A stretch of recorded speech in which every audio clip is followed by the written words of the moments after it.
You're sitting in the corner of the school cafeteria. Around you, there's laughter, conversation. But to you, it all feels like it's behind an invisible glass wall. You see them laughing, but you don't understand why it's funny. You see them comfortable, but you don't remember what that feels like. This isn't just loneliness.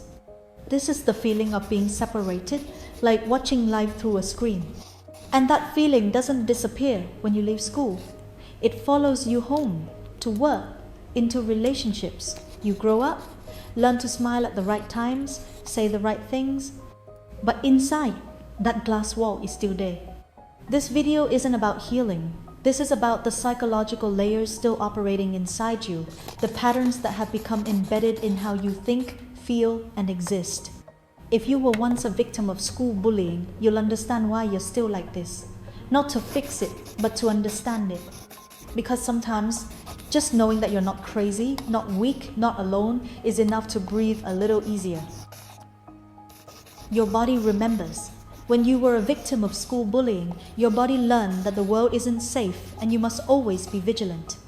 That lesson has been carved into your nervous system like a program running in the background automatically.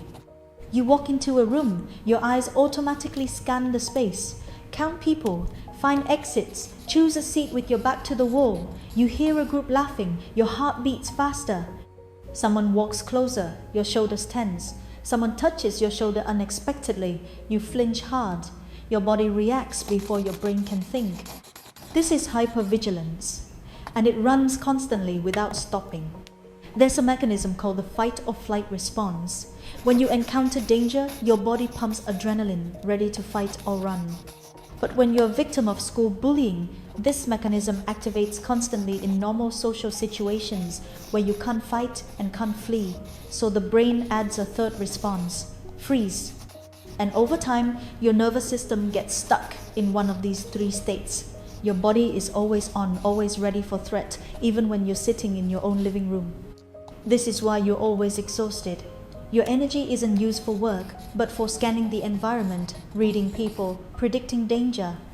Your shoulders always tense, jaw clenched, stomach issues, difficulty sleeping, and you can't just tell your body that it's safe now. Your body doesn't speak the language of logic.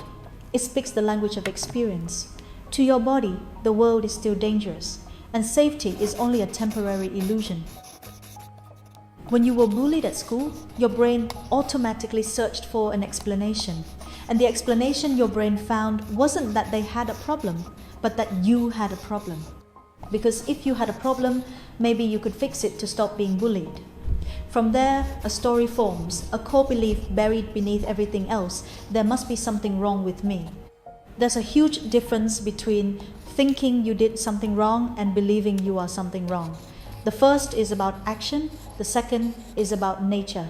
Your brain tells you that you are something wrong. I don't deserve to belong anywhere. My presence is a burden. I have to earn the right to exist every day. This belief controls your behavior. You apologize constantly, apologizing for existing. You self-censor before saying anything. Always asking yourself if you're being too much, too loud, too quiet. You shrink yourself. Try to take up as little space as possible, as if existing requires permission. And here's the paradox. You crave acceptance, but when someone actually says you're okay, you don't believe it. Compliments slide off the surface. Your brain automatically searches for the negative meaning hidden behind it. They're just being polite. Someday they'll figure it out and leave. You live in a state of waiting for rejection, and that waiting is more exhausting than actually being rejected. Inside your head, there's a voice analyzing every conversation. I should have said this. They probably think I'm stupid. They're probably talking about me behind my back. This voice never rests, and it consumes enormous mental energy. You don't live in the present. You live analyzing the past and worrying about the future.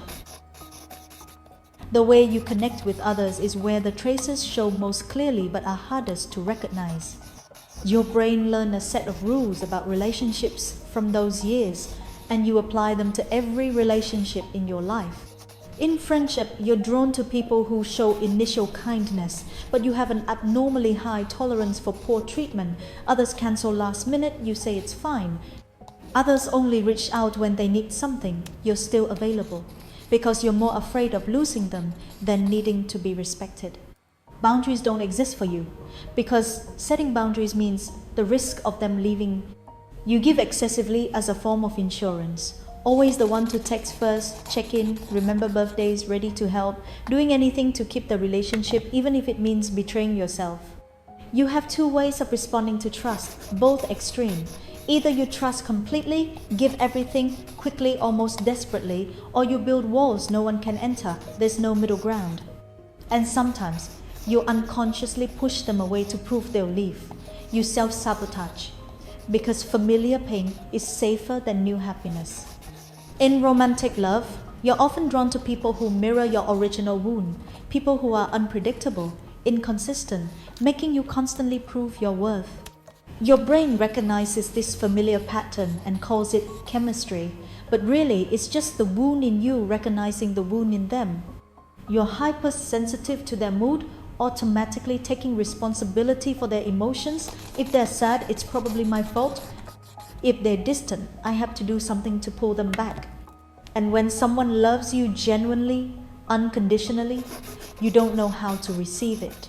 You're suspicious, waiting for them to change, craving closeness but fearing hurt. And in the end, no matter how many people are around you, you still feel lonely because no one really knows you. You don't dare let them see. Lonely in a crowd, lonely even when loved, is the heaviest kind of loneliness. The fourth layer is emotions that have nowhere to go, no way to release. Emotions that have accumulated from those years, never allowed to fully exist. First is the anger. When you were bullied at school, you weren't allowed to be angry, couldn't fight back, couldn't scream, couldn't resist, so you swallowed it. That anger didn't disappear, it turned inward, eating you from the inside. You have fantasies of confrontations that never happened, things you wanted to say, but they only exist in your head, and the energy of that rage compressed inside you with no way out. And you're ashamed of that anger. You think you should have moved past it by now. But how do you let go of something that was never allowed to exist?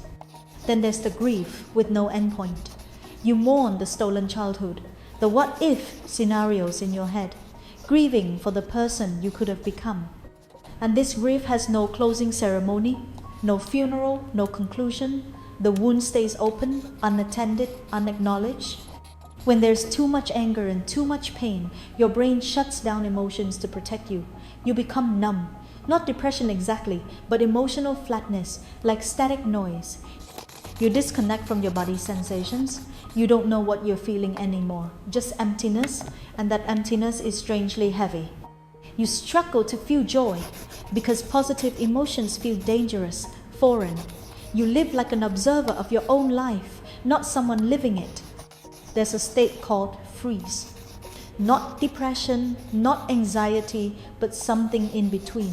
You're suspended, paralyzed when making decisions, when taking action, even when feeling. You want to cry but no tears come. Want to be angry but there's no fire. Life feels like moving through fog, everything blurred. You're not dead but you're not really living either. You exist but you don't feel alive. All these layers, from the body, remembering, to the voice inside, to how you love, to the emotions with nowhere to go, they don't exist separately. They overlap, interact, amplify each other. Some days one layer is louder, some days another echoes stronger. And this is why you feel exhausted, complicated, sometimes don't understand yourself. Recognizing these patterns isn't the solution. Understanding doesn't automatically erase what's been embedded, but it names things that had no name. It explains reactions that you used to think meant you were crazy, weak, too sensitive. It shows you this isn't your fault, but the traces of what you've been through. These patterns once had a reason. They helped you survive. Hypervigilance helped you avoid danger. Shrinking yourself made you a smaller target. Giving excessively helped you keep some relationships. Shutting down emotions kept you from completely collapsing. They were survival strategies. Your brain did its best to protect you. They're evidence of what you survived, the way your mind said never again. The problem is they don't know when to stop. They don't know the war is over, so they keep running, still protecting you from threats that no longer exist. This is what it looks like from the inside. If you recognize yourself, you need to know you're not alone in this particular way of existing. There are millions of people carrying the same psychological layers as you. This didn't happen because you're weak. This happened because you had to be strong too early, too long, and in ways no child should ever have to be strong.